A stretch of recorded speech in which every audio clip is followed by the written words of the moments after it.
Which Allied country did the most to defeat Nazi Germany in World War II?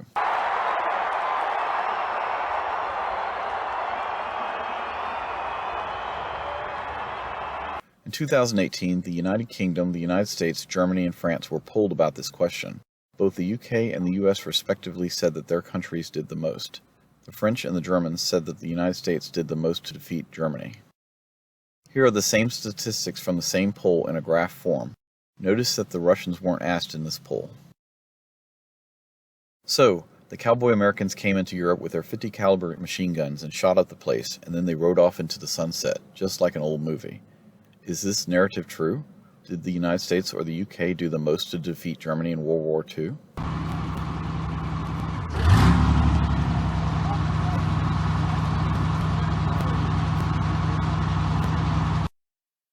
Three years earlier, the same question was asked and received similar results.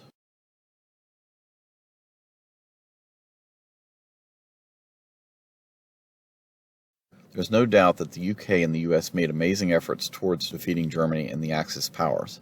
In no way is this video to be taken to demean any country's great contributions to the cause. The question is whether the perception really squares with the facts. Let's find out. In 1945, right after VE Day, a whopping 57% of people polled believed that the Soviet Union had done the most to defeat Nazi Germany. Many years later, these beliefs changed. What happened, and is this true? Let's look at overall military deaths. The Soviet Union had over 9.75 million deaths. China came in second with 3.5 million deaths. Since China fought the Japanese and not the Germans, there won't be any further discussion of them in this video. By comparison, the UK and the US put together had 800,000 deaths, and that was in all theaters, including against the Japanese. The United States military deaths fighting Germany would be much smaller. The simple fact is, as this chart shows, that the United Kingdom didn't suffer in World War II as much as they suffered in World War I. In other words, even comparing the UK to the UK, they endured less later. But counting and comparing battle deaths is not the only measure of a country's contribution. There's the financial side too. There's no doubt that Great Britain bankrupted itself fighting Germany in World War II. Fortunately for the British, New York bankers and the US government were willing to extend credit even before the war began for the United States.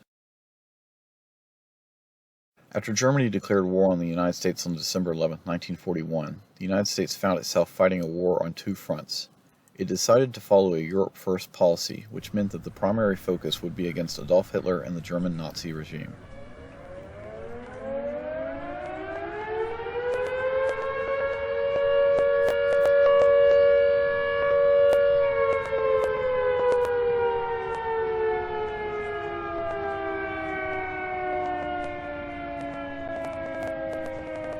The United States was very generous to the British and the Soviets, giving the British Sherman tanks and the Russians Studebaker trucks.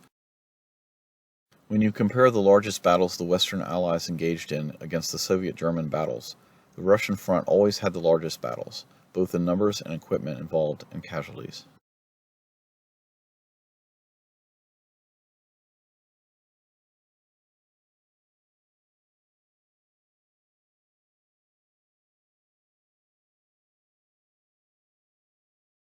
For example, in the Battle of the Bulge, the Americans had around 700,000 men involved, and around 89,000 killed, wounded, and captured.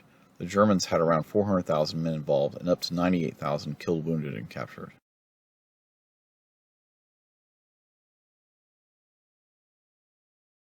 For the overall Battle of Kursk, the Germans had more than 940,000 men, and the Soviets had 2.5 million men involved in the fighting. The Germans lost over 165,000 men, and the Soviets 254,000 men.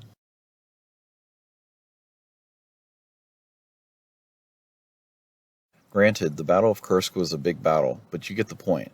Battles on the Eastern Front were on a massive scale and made Western battles seem moderate at best.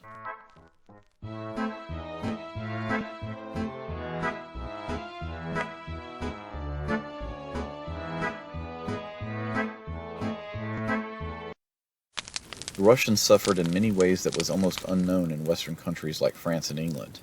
In Russia, both sides burned villages, had mass deportations and killings, among other terrible things that come along with war.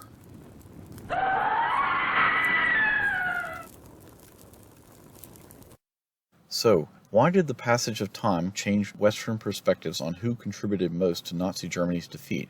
Well, there's a few obvious reasons that we can ponder. One is politics. In 1947, things got frosty between the Western world and the Soviet Union.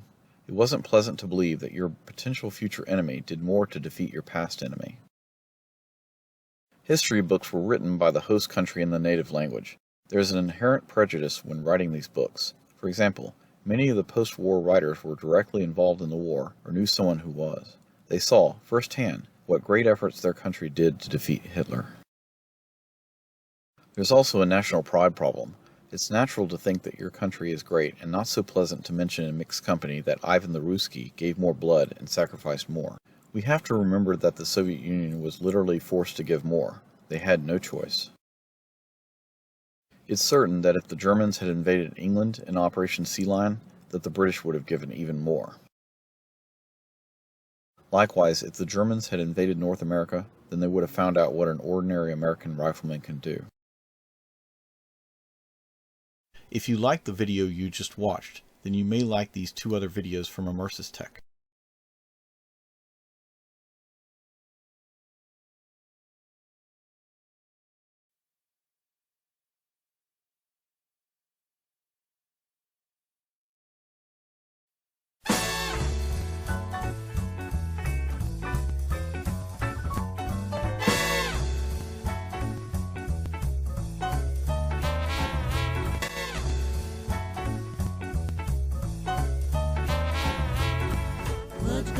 Would you if told you could? Would you? Could you